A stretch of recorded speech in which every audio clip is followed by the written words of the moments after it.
Maintenance Level 1 is the daily observation of the pump by the operator, which includes the following steps. Step 1. Checking for product leaks. Product leaks can occur around the pump housing due to a leaking pipe connection or a worn and brittle O-ring in the pump housing. In the case that the seal water is cloudy, the mechanical seal has a leak and needs to be inspected by a maintenance technician. Step 2. Check for oil leaks at the following positions. Both shaft seal rings in front of the bearing housing.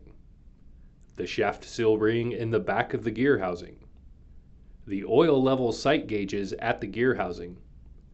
Both oil plugs at the gear housing, as well as the vent plug on top of the gear housing. In case the operator notices oil leaks on the floor, a maintenance technician needs to inspect the pump. Step 3. Check for strange noises. In case unusual noises occur, the pump needs to be stopped. A maintenance technician needs to inspect the pump for the following: foreign material in the pump housing, damaged mechanical seals, damaged or misaligned motor coupling, damage at the motor or failing motor bearings.